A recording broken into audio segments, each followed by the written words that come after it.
Before going to Rwanda, I had such strong feelings about poachers. I was very black and white about it. And fast forward to 2008, I was climbing a volcano, and the man that was holding my hand, a porter, I was paying him $5 to help me throughout the day. And I realized that he was a former poacher, and he had completely changed his life, and he was now part of the tourism economy. But he now had this option through tourism of contributing to his family's livelihood and also helping protect his nation's most precious natural resource, maybe gorillas. That shift was possible through the gorilla trekking permits and creating jobs and funding conservation. And it really changed me because it reminded me that tourism is just such a meaningful bridge between people and nature, survival, dignity, judgment, understanding. And it was just such a beautiful moment for me to be humbled and realize I had been quite judgmental. The amount of empathy and understanding and compassion that can come around some of the complexity of these issues is really a beautiful thing. Hello and welcome to the Conspiracy of Goodness podcast. I'm your host, Dr. Linda Ulrich, and I'm also the co-founder of a giant global website that is the mothership of this podcast. The website's called The Goodness Exchange. It's essentially the good news website on the internet with no politics and no ads, not for 13 years. We have been shining a light on a remarkable part of the world and our world around us that's not getting seen. Today, we get to welcome back Katie Losey. You might remember her from episode 178 called Looking to Nature to Solve Complex Problems. She's a professional writer and she writes a lot about a field called biomimicry. Katie is back with us today, but this time we're exploring the world of travel. Travel as a force for good, because some of us are concerned about that. You know, you hear about the problems with airplane emissions and overcrowding and inequities and all kinds of sustainability problems with our current travel system, and that is surely there. But Katie is head of partnerships and conservation for Natural World Safaris. It's a company that helps people attend to their travel needs and go on grand adventures that are very carefully orchestrated to make sure on balance they're making the world a better place. She's glided alongside orcas in the Arctic. She's been dwarfed by millions of butterflies in Mexico. So she's lived the kind of awe-inspiring moments that remind us all why we want to travel. She's passionate about making sure those moments don't come at the expense of communities and wildlife and the places that we visit in general. So we're going to get all kinds of information today, tips and tricks. I have been a global traveler my whole life, and I've got a lot of tips that pop out of me in telling stories between Katie and I. So you're going to learn a lot about responsible travel today and how to enjoy the little things as much as the big in this world. So Katie Losey, welcome to the Conspiracy of Goodness podcast. I know you're going to give us some simple shifts, and we're all going to be more responsible travelers. And maybe the next time we travel, we'll kind of rewild a little part of ourselves, thanks to you. Great. Thanks so much. We should acknowledge right from the start here that a lot of us are starting to feel awkward when we travel. And I know that you've got this beautiful way that you're looking at travel and excited to share some of the tips and tricks and so forth. But, start right here with maybe a description of some of the best parts of the natural world that you're traveling to these days. I know that you look at travel can be either beautiful or a burden, but you found that secret spot right in between. Yeah, I mean, it's such a massive and personal, emotional topic. Like you said, we've all seen how unchecked tourism, canned tourism can completely destroy and erase, exploit everything it touches. And it can uplift the very places and the people and the creatures that drew us there in the first place, right? And just to frame this talk, I think you did such a great job, but it's such a wild dynamic in that we're all part of this. Us as travelers, like we have 1.5 billion people traveling with us now, fueling a $3 trillion industry annually. So all of us have a major role in how this story unfolds. And I've definitely been on the good side of it and the bad side of it. The crux for me is really being now, it's like part of my mission now is really to help uplift other people and create experiences that help protect both people and nature, and empowering others to do that. Just so that we can kind of get in a sense of flow here about what this conversation's about, this beauty and burden thing, it's like two sides of the same coin. Can you give me an example of a time or a place where that beauty and burden can collide if we don't play our cards right? Yeah. One story that I'd like to start with, and just like saying, like really a story where my tail was between my legs. I love elephants like so many people. Yeah. And when I studied abroad in Australia, when I used that as a jumping off point to go to Thailand, to go to Indonesia, and going on an elephant trek was like number one on my list of things I wanted to do. And yeah, I just remember I, went on an elephant trek through the jungle, and then a company had recommended going elephant painting. I had read about it. And basically I went to this back, it was up in Chiang Mai, and it was in the back of this big global chain hotel. And there was an elephant out there with a paintbrush, and I could see it, painting these beautiful paintings. And it was just like, how magical. It felt a little weird because the elephant's legs were chained and it was in a major city. And I was like, there's something inside me that felt like this doesn't feel right. But I didn't listen to that instinct. Came home, went back to my, my first desk job ever.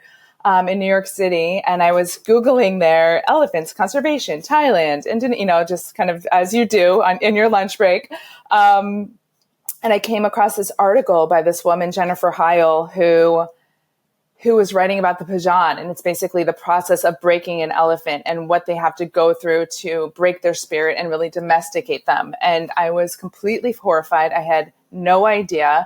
I ended up talking to my boss. She said, you can go do your thing and can come back. So I was so lucky to do that. But I ended up going and I was probably spent 6 months in Southeast Asia. And I went to this elephant nature park that's still running today. It's run by a local woman, Lex Scheilert. It's basically a sanctuary for abused and overworked elephants. There were elephants that had been blinded by being overworked. There were elephants that had like rings around their legs from their chains. I mean, it was a really brutal education, but also it was just such a beautiful thing to see, how many people were coming together to create these kind of community run sanctuaries. And just a different way to engage with these creatures that have given us so much and have really built these countries, and many of them have so few, like the same amount of rights as a pig. So it's an interesting, they're revered, and yet they're also, there's a lot of issues around it. So that's one big story. That is a big story. I mean, really big. Yeah, like a lot you of shame. Quit your job and moved over this realization. Yeah. Okay. I'm just going to mention here that we interviewed an amazing woman who runs a nonprofit that funds a very important sanctuary for elephants. And I will put that in the article. There's going to be a beautiful article that accompanies this interview on the Goodness Exchange. So if you go to the Goodness Exchange, that's where you'll find so much more that we're going to talk about in this interview. We'll put links to every single thing we say. It won't be on Spotify or Apple Podcasts. So it's free for the world, the Goodness Exchange. Go there, hop into the Conspiracy of Goodness podcast and look at this episode. And I'll make sure I'll connect you with that other episode, because you'll learn much more about what Katie just told us. But that is a complicated story that is exactly what reminded me when I learned you were doing so much travel these days, and I knew that you would have found an organization that was trying as hard as they could to do it right. I wanted to talk to you about, because my husband and I are big travelers. The necklace I'm wearing here, my mom and dad, they grew up orphans, but man, when they had 2 nickels to rub together, they started traveling the world. And these are all little charms that my mom bought all over the world, little probably $2 kind of things. But your story reminds us that it's complicated. Like, elephants need work. Yeah. It's like, as a white woman living in New York, I feel it's not my I know that it's a complicated topic. I know that there are a lot of in Southeast Asia, there's not many places for them to go. The mahouts and their relationships with the elephants are can be very beautiful. And also it's a complicated situation because if they don't have work, you also see they're not taken care of. And it's it's more complicated than I want it to be. And of course, then there's all the, there's no space for them to live and their habitat's going away. And then what do we do and all that too. But it's a great stepping off story to this whole world where, we crave the awe and the connection that this elephant ride would provide you with, what you sought. And yet, we've got to lean into learning more before we leap at those kind of opportunities.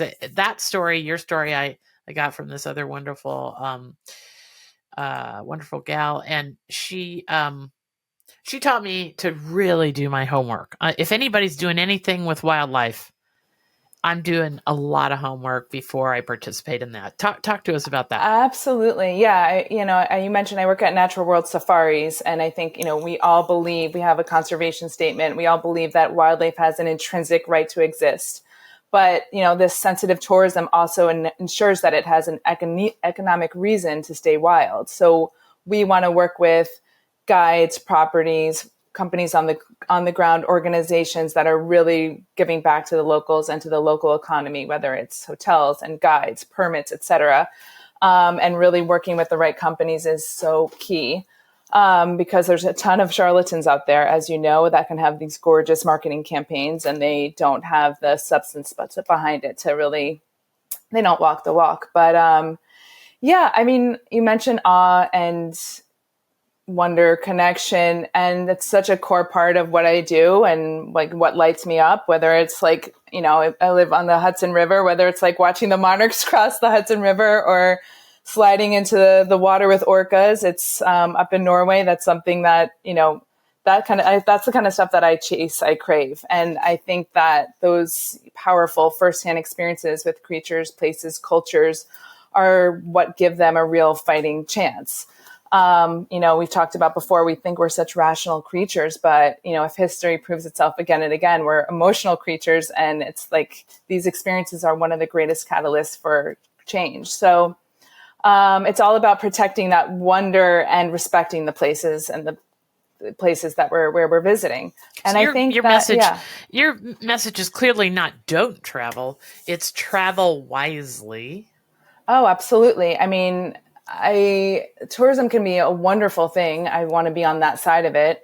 Our founder wrote about, Will Bolsover, he wrote about, during the pandemic, everybody pointed out, how the skies were bluer and the, animals were coming back and kind of rewilding in areas that they hadn't been before. There was a huge, I think 7% dive in emissions, historic dive in carbon emissions. But a lot of people didn't talk about, and there are so many beautiful parts of it. Like I've heard about, what are they?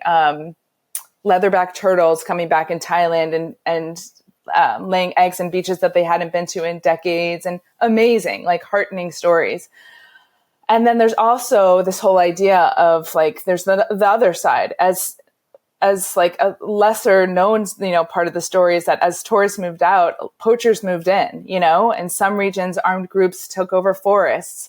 And like that steady presence of visitors and foot traffic is what, is what kept poachers out. The national parks rely on tourism to pay their rangers, to pay their staff. So it's, there's a lot of parts of tourism that are so key to, are like really intertwined and connected to their protection and to the local people's livelihoods and even, So it's I definitely am for travel, just doing it thoughtfully. And there's so many parts to that.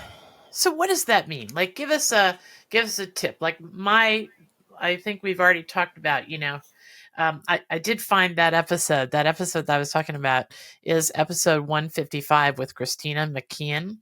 And, she taught me something. If I we do travel a lot, and if there's some kind of wildlife thing going on that I'm curious about or whatever, she taught me to say something like this to the hotel. So, do you provide elephant rides? Do you have elephant rides? And if they say, oh, yes, then, if you want to push back, if you want to let people know, kind of vote with your wallet, she tells people to just say, oh, well, then I won't be staying at your hotel because that's just that's an abysmal situation. I don't know what I would actually say. Something nicer than that would come out of my mouth, but I think I would definitely tell people I'm choosing not to participate in that system.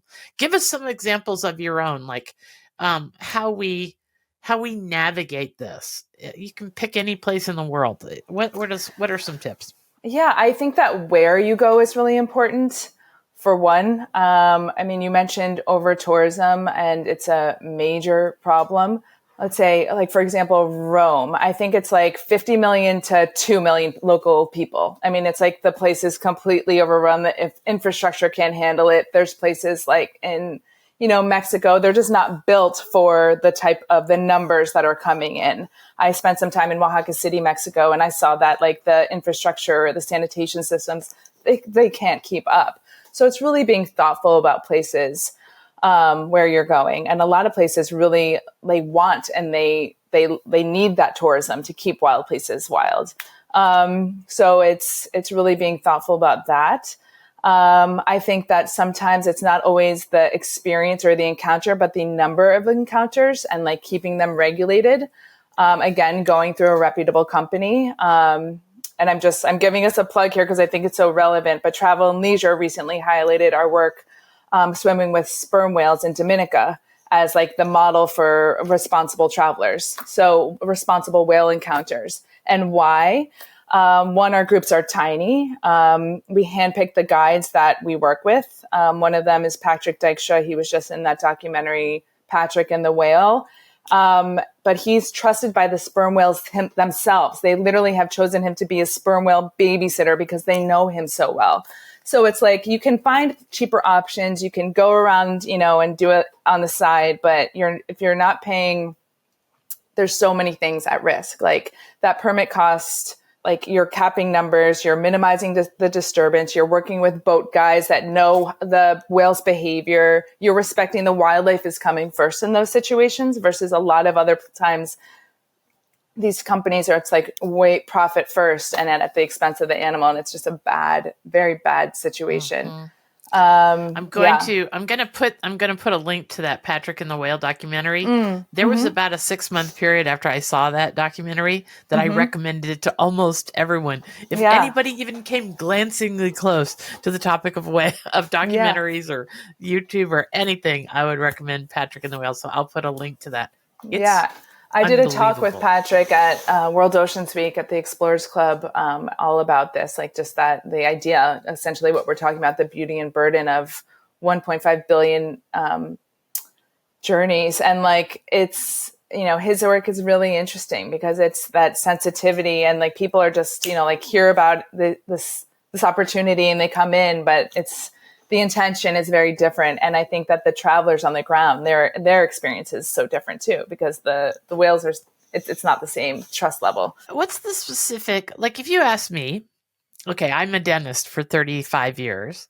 And when a patient moves to another place, I have this way that I find them a new dentist in the community that they're moving to. Because I know what a really good dentist would have on their website. And I know what a dentist that's just trying to get you to buy whitening and cap all your teeth would put on their website.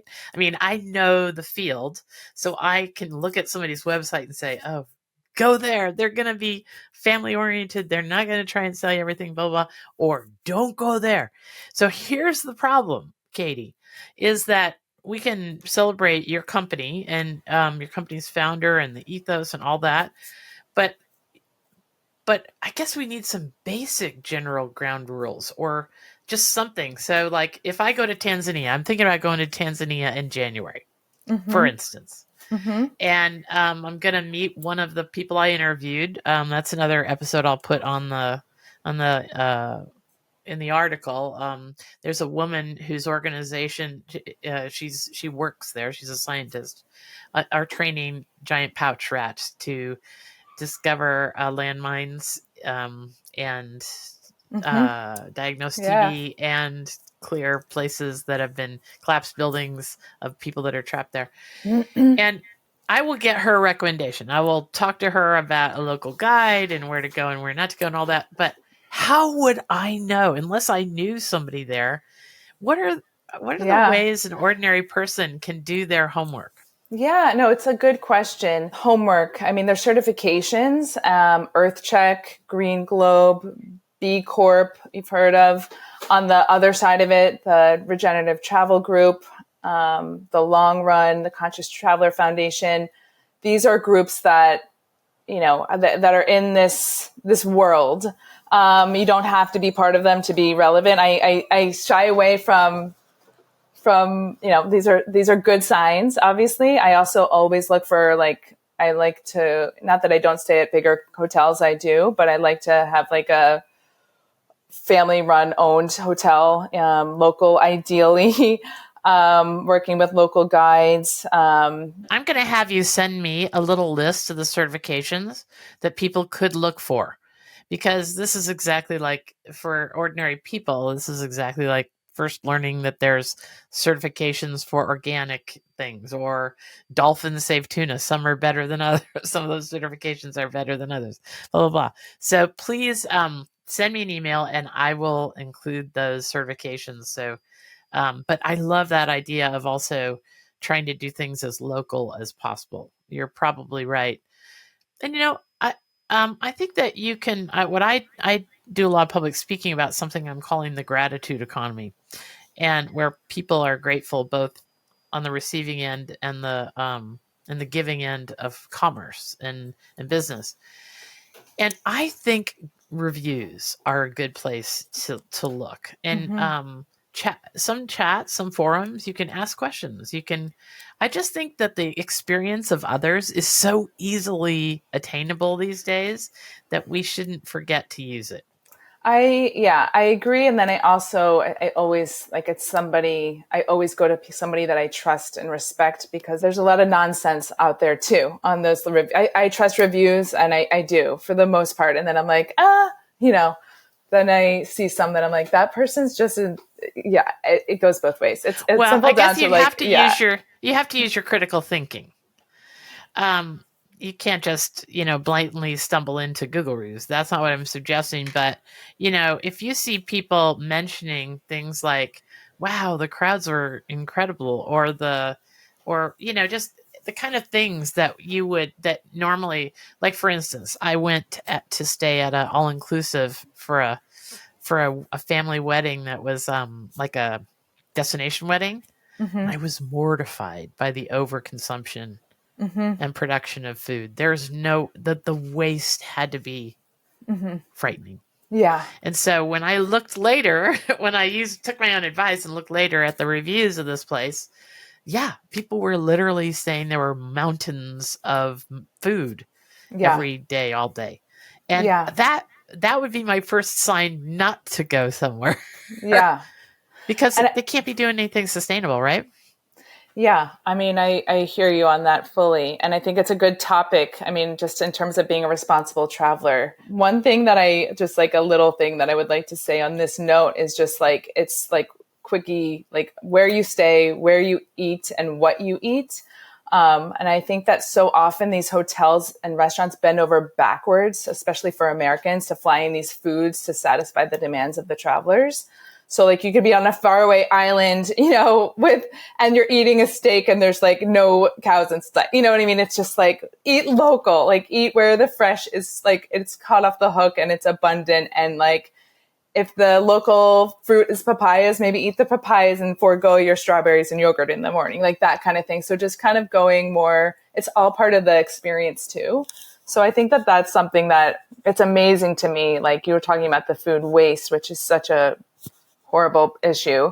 But also just going local. It's fun. It's fun to be eating these things. And it's part of part of the reason why you're there.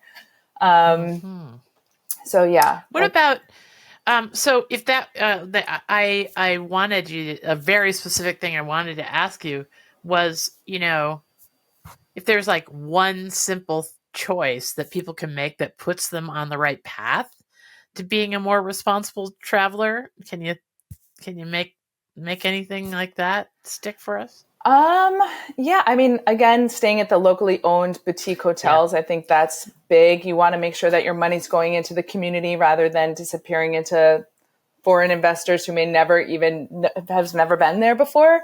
And I think that a big thing that I wanted to kind of kick off with is that a lot of the time people hear green or eco or sustainable, and it's like at the lack of, it's kind of like, oh, like you're not going to get the best, and I do think that oftentimes some of these places have the most charm, the most beauty, the most like authentic sense of place. Of course, the local guides have the stories that nobody else typically, but they're a huge connection to the place. And it's just like that. It's a cultural bridge. So, Yeah, I yeah. think you're right about that. Talk to us a little bit about all these when speaking of certifications. So, if a hotel has some green leafy stamp near its name, how do we know which ones of those are all smoke and mirrors and which ones are real? I wouldn't be able to dig into all of the different, Yes, yeah, I'll do a little research and I'll put something in the article about that because that's confusing as well. We know it's yeah. about like the dolphin safe tuna thing. Some of them Right. are meaningful and some of them aren't. Right, right. So, And it's okay. really, yeah, it's a whole industry to greenwash too. So it's like it gets tricky. And I don't think anybody has like a clear, strong answer. Yeah. The companies that I shared with you earlier, those are good endorsements, Mhm. if they're part of that. But Okay. yeah, then there's a lot of small little spots that aren't, and they're wonderful. So I don't want to leave them Mhm. out. Yeah. Give us an example. We're back to the awe part. Hmm. Um, I mean, that's why we travel, I think. Even if the awe part just comes from being able to relax or being in comfortable surroundings and not having anything to do and so forth. Like, talk to us. Can you give us an example of the tiny moments that produce awe? Like, we don't always have to see the polar bear. Like, Right. No, talk you're to us right. about. One thing that I always say, like I've been lucky enough to have gone on many safaris, and one thing, it always goes back to the guides, right? And I remember this experience where we had seen the big five, we had seen all the things, and then there was this little dung beetle rolling his little piece of elephant dung down alongside the vehicle, and we started chatting about it. And we were staying at this place, Great Plains Conservation. They have beautiful lodges, just all along aligned with what we're talking about here today. But yeah, we kind of got into the life cycle of this dung beetle. And then he shared how this dung beetle navigates by the way of the Milky Way. And it was like this crazy, like, what? Like, this is the most literally a beetle rolling elephant poo down the down the road. And it became, we talked about it for a half an hour. It was so wonderful, just the whole life cycle and how it was pursuing this woman, this female, and how they, it just was like so adorable. One thing, elephants help reverse climate change. I think like that's really interesting. It's another thing that you think that seeing the elephant or seeing the big megafauna is part of it, but it's just this idea of how everything is interconnected and works together. The giant pads on their feet, getting stuck with seeds and planting trees as they roam. I think that's really, really interesting. I know that you just today wrote about mangroves. And I was actually in Colombia earlier this year, and we were kayaking through mangroves, and we saw a kingfisher bird dive down for a fish. But it made me think of, back to the biomimicry, just thinking how like the Japan's bullet train was modeled after a kingfisher's beak. So, and they're like 15% faster. It's not modeled after a bullet at all. So how that futuristic tech, ancient life are so related, and that's like those little moments. I'm sure you have many.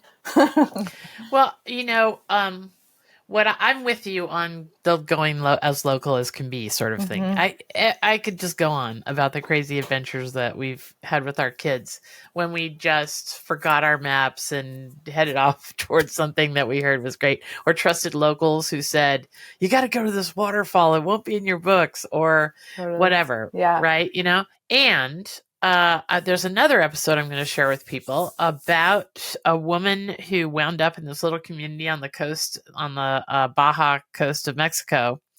And she was a scientist. She was a Nat Geo explorer as well. And they had a crazy undiscovered whale population there that wasn't really being supported or I don't want to say used, but acknowledged by locals. And for over 20 years, she changed that whole community around to being this great place where you go for a week and sure, it's only locals who give you the guided tours out to the whales. The little kids give you tours to go through the mangroves, and they have all been trained to point out this little wonderful creature and that. The women invite whole families into their homes and cook for them and give cooking lessons. I mean, it is such a community. And, I don't think it's the only one like it. I think all around the planet, people are deciding that they can support their community by sharing its bounty, whatever that might be. And then it's up to you and I to make sure we travel lightly when we go there. Wow. Talk to me about some little places you know. Do you have special places that you become aware of that are not overrun? Oh, Linda, you're putting me on the spot. The Svalbard trip, the Sparvald. Yeah, I would Yes. like that. Of course, that comes to mind. I was just thinking like Svalbard and Colombia are two that are just top of mind right now. But yeah, this Svalbard trip's really special. Typically, people go up there and it's these big cruise boats, but there are other options, smaller options. There's a group called it's AECO, AECO, another acronym and another endorsement that this is like green certified and environmentally responsible. But yeah, I was up there on a 12-person boat. It was 24/7 daylight, so disorienting and incredible. The region, polar bears outnumber people. The willow trees are this tall. There's no trees there. And it's just this, talk about getting away from like the chaos and the intensity of everyday life. I live across right now from like a construction. I had to stop this for a second to close my windows because of the drilling, but to have a chance to be in complete quiet. There's no advertisements. There's nobody, selling anything. It's just serenity. And that is and you're really in rhythm with the natural world there in a way that it's really hard to come by these days. And you really don't, yeah. As we mentioned the word Svalbard, how do you spell that? Svalbard. Yeah, that's what it's an archipelago between the North Pole and Norway. For people that aren't as familiar. There is a robust travel industry going there. Some doing it well, maybe others not quite as conscientiously. But it's not a common word. It's not like, oh, I'm going to Corsica. Yeah. Mm-hmm. And I don't know. What do you think of this? But if I've heard of a place, I don't really want to go there. Oh yeah? Yeah, that's kind of our litmus test. Like we'll pick a general region of the planet, like Tanzania. Mm-hmm. I mean, I wasn't even sure where. I was sure it was on the west coast of Africa, but I didn't realize it was right below Kenya and all that. On the east coast. It's on the east coast. I mean, east coast, sorry. Yeah. And now we're going to pick places that we haven't heard of. I mean, I love is that a decent trick? No, I think that's a great litmus test. I did the same thing, seriously, earlier this year. I had been to Colombia before, but I had never heard of Coquille, this new key, this region on the Atlantic coast. And I went to an area where there's no roads, there's no infrastructure. You have to get around by boat. There's a tiny airport that brings in a flight, I think like once a week or something like that. And it was, we were out there. Like it was a totally different situation. And a part of, Colombia is so dynamic and diverse and has such an incredible place to go. But the the leaves in the rainforest were this big. I mean, it was just so wonderful. But I think a part of the allure, you hear about places like Madagascar or like Mozambique, or there's some places that have such a like vibe to them, just in the name. But I do like that for Svalbard is up there. I hadn't heard about it until probably five years ago.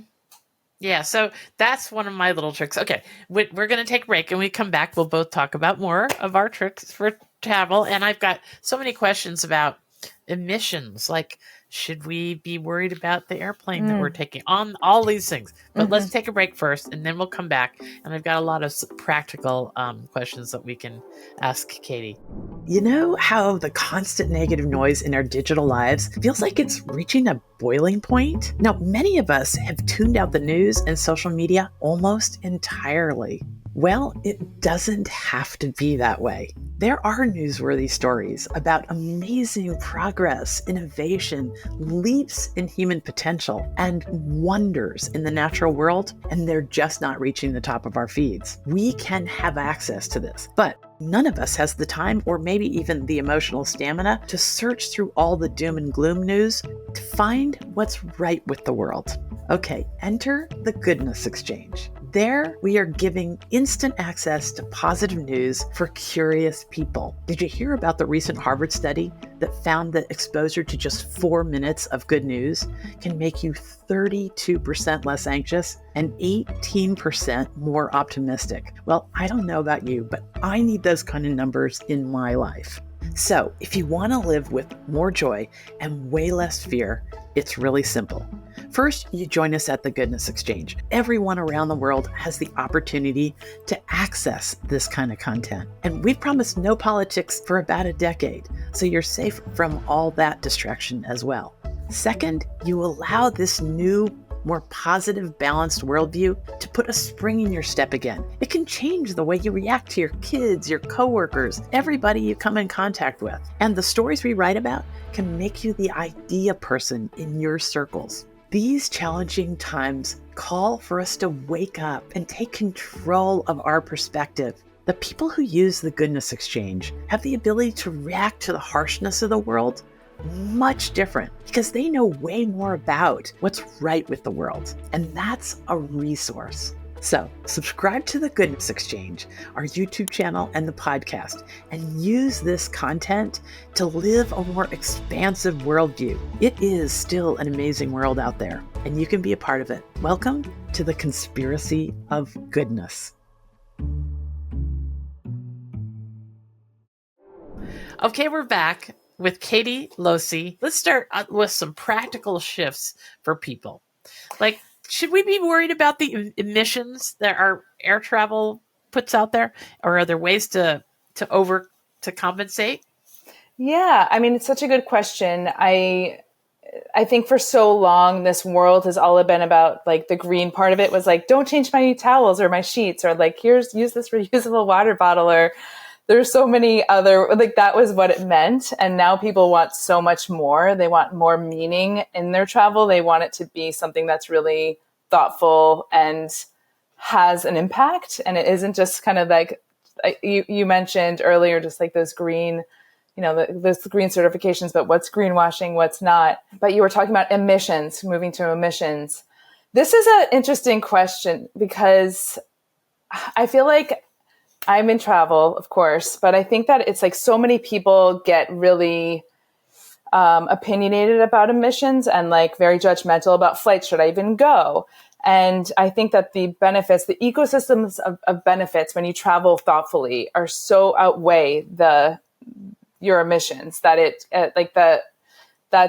so worthwhile to go. So, but again, on that, like I follow climate experts like Akshat Rathi on Bloomberg Green, and I used to offset my emissions all the time. If you had that option on Delta or whatever it is, and like, do you want to offset your flights? I would do it every time. And then I'm reading about junk offsets, and it's unproven, and the market is confusing. And so where I feel the most confident is really one where they're trying to like protect wild places, or plant mangroves, which you mentioned. They sequester more carbon than rainforests. There's a company called Climeworks, which works in direct air capture, actively sucking carbon dioxide out of the atmosphere and then turning it into rock and burying it underground. And that is something that has impact. It's like measurable. And whereas I always was a fan of planting trees, but there's so many stories now that, you can plant a tree, it could burn down, or it may not be local. It may not have any chance of surviving. So to me, that's like a very locked in way of offsetting, where it's not performative. It's legit. Yeah.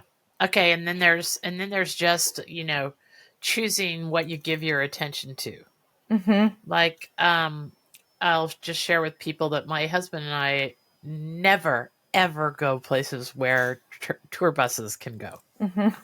And yes, we missed the Giant's Causeway in Northern Ireland.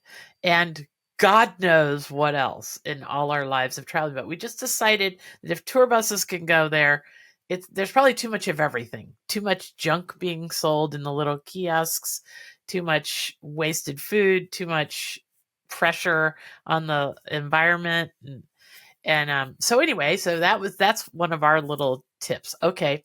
And instead of going to the Giant's Causeway, there's the most incredible castle that's literally falling into the ocean for the last 1,000 years, just down the road where nobody was.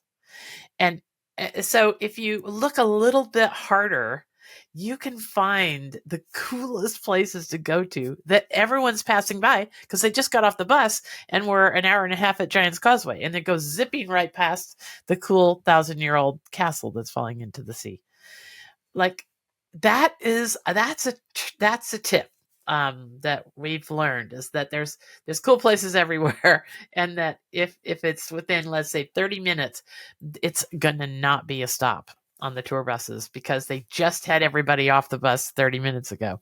How about wildlife situations? Are there any specifics about wildlife situations, like companies that are like designed to have you help with rewilding efforts? Like I really think that travel with a purpose is going to be on the rise. Absolutely. And I think that I think it's great in terms of demand. Like if you're speaking to a reputable travel company and you're saying like, I want to help with this rewilding program. I want the reintroduction of species. Like you can help with those situations, but you have to ask. And, oftentimes they're not even promoting certain things because a lot of this stuff is really kind of hush hush and you don't, it's needs to be protected. But if you're working with a reputable company and you ask those questions, then they either will, one, recommend to local people on the ground doing this amazing work. A lot of nonprofits do their field work. Will have these these donor trips out to these places, yes, so you can see them. I have two examples for people, specifics. There's a wonderful paleontologist at the University of Chicago that we became friends with because of the Goodness Exchange and so forth. And I'm sure this happens at universities all over the country, but he needs to go on digs and he needs people to go and dig with them. He's got a whole bunch of tired students, but my husband donated, I don't know, $5,000, I think, to his efforts. And then he went and he has this amazing picture. Now he's 6'6". He's laying next to a leg bone that he excavated with toothbrush and paintbrush over a period of days. He's laying next to this bone. It was one of the most special weeks of his entire life. Yeah. So there are these adventures. My daughter went on a tour like you're talking about. It was a research group that had released wolves for the first time in Germany back into the wild. And they tracked, she walked all over some corner of Germany, documenting wolf poop for a week. But the meals are great. The company was great. Every night they stayed in a castle. They had great times. I mean, these are the kind of meaningful travel experiences. They're actually making the world a better place. Absolutely. While you're having the awe and the adventure, don't you think? Yeah, 100%. Like one of my favorite experiences that kind of has gotten me on this track was I was tracking gorillas, and I was collecting gorilla dung for this the first female veterinarian ever, in Rwanda and Uganda, and she was like, and I brought back the gorilla dung, we brought it back, but I could see the bigger picture, and I went out to do some family planning, I was with them to do some family planning education, like your family, a family of 4 versus a family of 10, and what that means for the community. It was so interesting, but that's the kind of stuff that, that Rolodex of people that are trusted partners comes into play. And you can't trust AI for this kind of stuff. They'll lead you in all sorts of wild directions. And that's where, going with somebody that's trusted is really, really key. So if we're trying to travel responsibly, supporting people, like real people in these little communities, is part of what we're doing.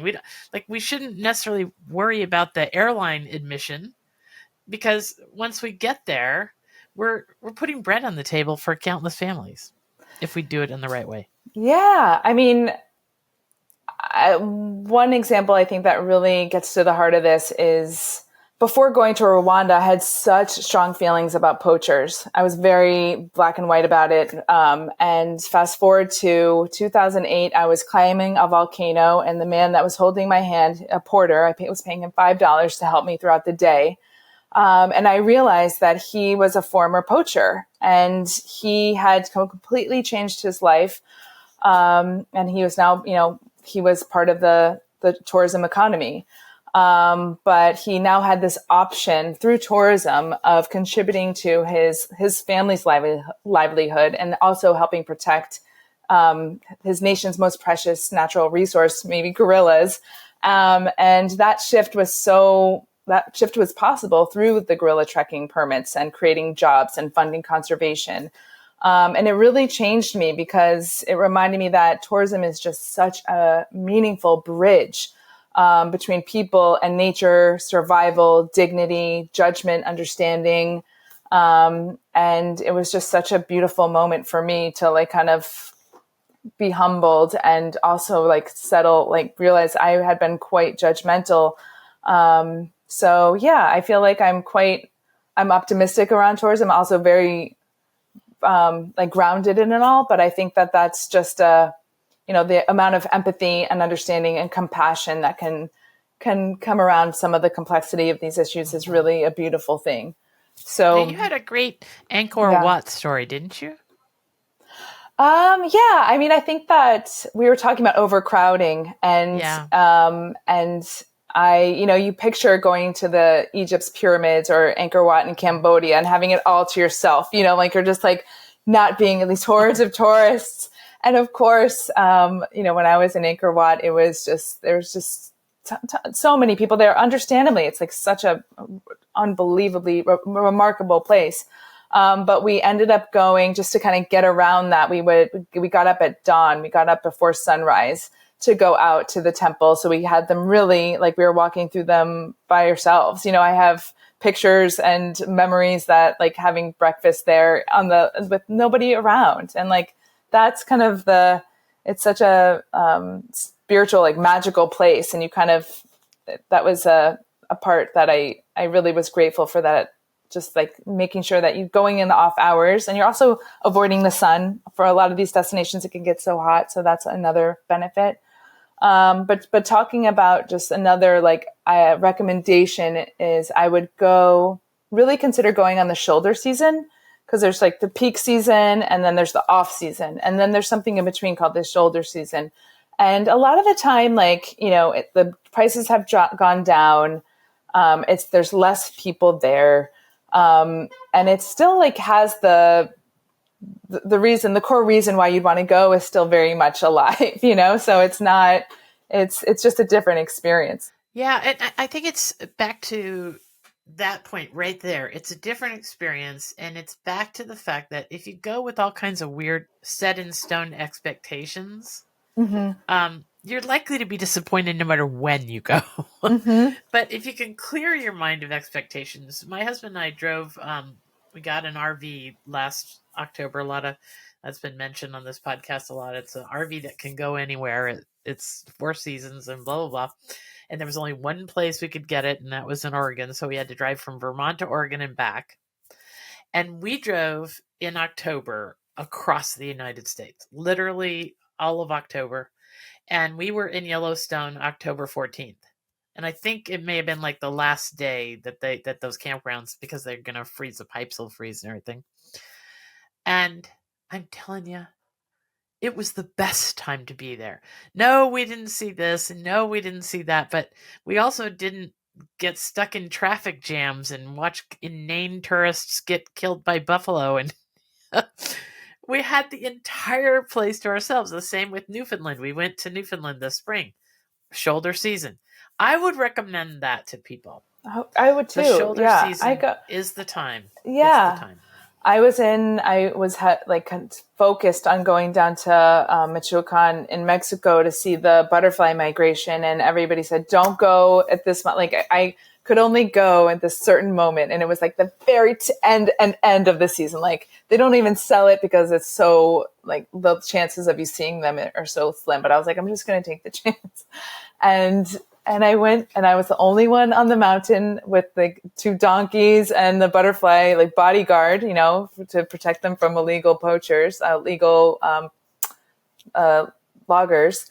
And and I saw this looked like a plastic black bag in a tree. And then and the butterflies emerged, and they just I was literally outweighed by butterflies in this. And I was there for an hour and a half. If I was there during the peak season, I probably would have been there for like a 15-minute little, and then you're ushered out. You have your 15 minutes and then you go.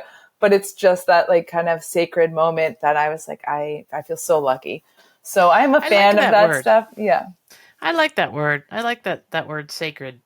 Because that's what it feels when you've got a special place to yourself. I'll add one more little trick that we learned. We took our kids on a circumnavigation of Iceland in an RV. Yeah, cool. They were much too big. We were big people, 5 of us in this RV going around the whole thing. And Iceland's tourist destinations, they just don't have the infrastructure for it. There's no bathrooms anywhere. Like hordes of people go to Iceland for their $300 flight. But then when you get there, it's $70 for a small pizza, personal pizza. But what we learned, because you never could get into the cave or the waterfall or the whatever, if you went during normal tourist time, well, it's light there. And it's light there pretty much when we were there. It was light there almost 100% of the day. There was no night. And so we quickly kind of switched the kids. They were kind of like that 8 to 12 years old, so they couldn't really say no. We switched them so that they were sleeping until about noon, and then we would go to all these destinations at 1 o'clock in the morning. Wow. Yeah. And it didn't make any difference to them or us. We moved all our whole internal time clocks back about 6 to 8 hours. So great. And we were showing up at 1 to 3 a.m. in these special spots, and it felt sacred. Yeah. That's what it felt like, because no one else would think to do that. Yeah. And we had them all to ourselves for as long as we wanted every single time. So that's a good tip. Like be super open about traveling a different way than the standard route. Yeah, because I'm not one for like checking things off a list. It's more really the feeling I get when I'm somewhere. So like I'm not motivated to go see this if it's everybody has their own way of travel. But I love that idea. If I had a family in an RV, I would do the same thing. It was hilarious. There's some funny stories in there. We spent 2 nights in a junkyard because the toilet went kaput, and this junkyard let us park in it, and they had a bathroom. It's a lot. Okay, talk to us about softness. Like there's a softness to the kind of travel I'm describing where, you aren't demanding, and you accept whatever comes your way. Like if we focus on responsible travel, isn't there kind of a softness that comes over us about the world and what it's like out there and each other? Yeah, I mean, I think I'll go back to that story I mentioned earlier. It's such an extreme one, but it drives this home so well. But like, to me, poaching has always been such a hard line between good and bad. Like, I won't say the word evil, but just for many reasons. I think a lot of people can relate to that. But then through travel, not that I'm okaying it, but you can start to understand the bigger picture here, and that some people are just trying to feed their families, and it's like a bridge of compassion and understanding, and then obviously action too, because you're helping create a solution, so you're not okaying what's going on. And I think that I remember hearing about before I had even left the country, like the Amazon rainforest being cut down, and just being just so traumatized by it all. And I'm and then you start understanding the bigger picture of some of these situations, and you're like, okay, there's a softness around perspective and just bigger understanding, and seeing how other people live, and all of that builds is seeing the humanity in others a little bit more. And again, I want to be really clear. I'm not okay with any of those things, and I'm not, and I never will be. But just to have there's so many layers to it. There's a kingpin sitting somewhere that's telling these people to do these things. I'll share another episode with people with a guy named Damian Mander that I interviewed. Oh yeah, who is you know of him. It's incredible. Mm-hmm. He's figured out that women make the best game wardens in Africa by far. Yes. And that is just such a fascinating. Now, when I interviewed him, it was quite some time ago. We were just getting started with the podcast because I had written about him twice, so he let me interview him. He's such a busy guy, but he's training women all over Africa to be game wardens because they are in tune with their community, and they don't die. They've been used to because single women are so low on the totem pole, they're used to reducing friction. They're used to using the knowledge of their community to sort out problems rather than have everything blow up. And one of the things that he learned from those women is that you're exactly right. It's Chinese syndicates that run the poaching hierarchy. And what they'll do is they'll go into a small village, and all they need is one teenager who's raising his 4 brothers and sisters by himself because his parents died. And if they can get him to get just one elephant, then he can feed the other 4 siblings for a year. Yeah. Of course, since these single moms kind of know the scuttlebutt and the local dynamics, they know who these vulnerable young men are. And so they can stop that sort of thing before it ever gets started. Yeah, it's such a great example. I remember going to a talk. I think there's a film called Battle for the Elephants, and Brian Christie, as an investigative journalist, did a story. He created a fake tusk and put a GPS chip in it so he could follow where it goes. But it's they're such sophisticated missions that they're on, and it's not necessarily the locals that they're part of it, but I'm not taking away from that anybody that can do something just horrific, but there's a whole intelligence community behind it, and it's really sophisticated stuff. And and I think it does teach us to be softer, because it's like so many things in this world, it's a lot more complex than we know. And it's just that learning more. And I think don't you think that's the biggest takeaway from our episode as we wrap up here, is that I'm suggesting you go to places you never heard of. You're suggesting you go to places and don't demand what you always have at home. Embrace local things. It's really just about knowing more and doing your homework, and not just following off with a group. Yeah. And, magic and wonder are everywhere. We just need to be open to it, right? So it's that saying, making our senses sharper. And it doesn't need to be in Kenya or Costa Rica. It can be anywhere. But I do think that there's when you're traveling, you're making a big vote with your dollar. And, it's a wonderful tool to keep those wild places wild, and to help the communities have jobs so they can stay where they are. They're not pushed out. So I'm obviously a big believer in travel in that way. And and I'm Can grateful. I'm going to run one more tip by people that I've learned. I've learned this from somebody who spent 10 years walking around the planet. And luckily, he ran into me when I was 22 years old before I started traveling. But he said, don't participate in a system where an egg used to cost 1 cent and now it costs $1. Mm, He had gone to Nepal and spent a great deal of time in remote villages not near um, Mount Everest.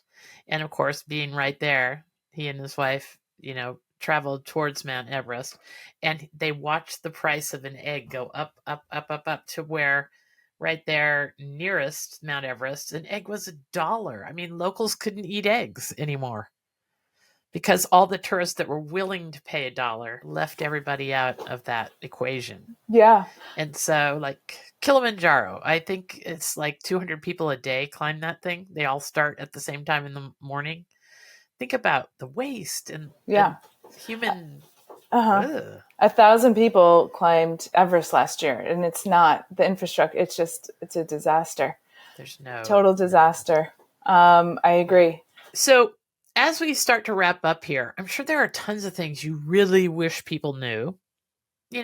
Talk to us about a few of them. Like, I guess there's some TED Talk where a guy talks about the value of a blue whale in a tourist economy is like $1 million, and it's nothing even near that.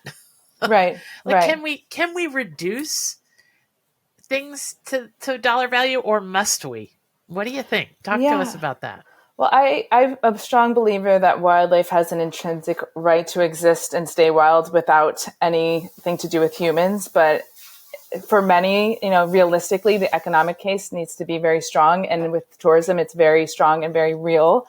In many regions, many parts of the world, tourism revenue is what keeps these wild places wild. Whether it's their permits, it gives giving jobs to the local people, the rangers, it's a huge industry. Like we said, it's $3 trillion industry annually. That is massive. We think about, construction or just energy as being major commodities, but tourism is a big one. So I think it gives the local communities a direct reason to value the wildlife alive rather than dead. We saw what happened during the pandemic when that income disappeared and poaching increased. Park staff were unpaid. Local families lost their livelihoods. And so while it may seem counterintuitive in some ways, the act of traveling, when done responsibly, can be one of the strongest levers for conservation. And it's not just about protecting wild places; it's protecting the people that live alongside them too, and their culture. So it's kind of a slam dunk when done well.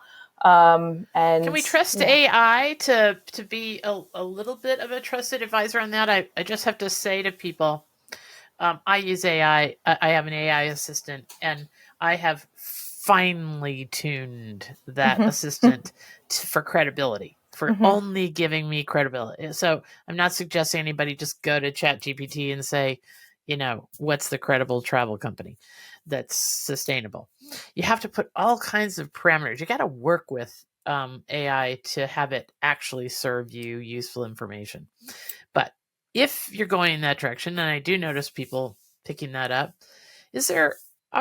could you help us with a proper Google search, a AI search? What's the wording? What are the key wordings that we need to put in when we're using artificial intelligence as a trusted advisor in the travel scope? Yeah, I think that AI can be a fantastic tool, but when it comes to immersive travel, AI will never have the lived experience, the relationships, the Rolodex of connections, the nuance, the relationships that a trusted travel advisor would. That's not something that like an AI algorithm can replicate. So I think that AI can complement your whole process, but it's not a replacement for human powered, thoughtful travel planning. And I don't see that ever changing. So is it better to start with a place that you're interested in going and then search out reputable travel companies to go with? Is it better to just make your airplane and show up and on the Yeah, ground. I mean, you could use it. Like you could query, like I want to go, over tourism is an issue. I want to go to some more lesser visited, but like what if I'm interested in Machu Picchu, where should I go? What's the alternative? Like there can be lesser visited if you want to do it that way. I've always been interested in going to Angkor Wat, but it's like, overcrowding is such a challenge. Like, what do you recommend instead? That's more that, can really benefit the local people that has, and you can kind of get into that local talk that we had talked about earlier. But I wonder if that, because I do think it'll have strong ideas about alternatives, and it could be great and I do think that you could probably find some, but I find it for me, and I'm just saying this for me, but like if I query it like, oh, I'm interested in going to a local restaurant in the West Village in New York City, the ideas the suggestions are some that I'm like, I would never go there. They're the McDonald's of places. And I know that does the same for when it comes to travel. And that's just not the way that I just can't support that. Yeah. I think what I've learned is your prompts have to be very, very lengthy, like very, very specific. And then you have to do your own homework. You have to go and actually look at the ratings on that restaurant or whatever. Yeah. As we wrap up here, what do you wish I'd asked you, or what do you really want to make sure people take away? Yeah, I think that just the power of a personal experience, whether you're, it could be something as intense as locking eyes with a mountain gorilla or watching penguins rocket out of the sea. Something shifts inside you there. And I think it's just that is something that you bring home with you. And, we were talking about softness earlier, and I've seen so many people, myself included, just become more curious, thoughtful, like wonder, like appreciative of the wonder in the world, that in ways that, we can always get at home. But if there's something about being so out of your comfort zone, and that just it's a beautiful part of the whole, like the travel world. And I want to help. I think that so many of us are really walking around like zombies, like half awake, and when you have those experiences, they're so visceral that I think people need that. I think people need to feel more alive and more connected to the natural world. I think, and we've talked about it before too, just like this idea that, nature deficit disorder is very real. People think that Amazon is like a company, not a place in the world these days. And you really need to help them reconnect to that part of themselves, and, to the planet and to themselves is like just the biggest gift that, part of my purpose. And you can't oversay what that can do for someone's life and just the trajectory of their life. So, yeah. Yeah, you're so right. Okay, well, thank you for helping us kind of process this whole world of travel. It gave me the opportunity to tell a bunch of stories, and I didn't even realize all those tips are going to flow out of me. But yeah, you got to go off the beaten path to get to the fruit of the tree. That's for sure. Personal, passionate topic. Yeah. So, yeah. Yeah. Okay. Well, have a great day. I hope that some of the lovely things that Katie and I, the seeds of ideas that we planted in you, grow fruitful, and you have a wonderful week and a spring in your step. Thank you.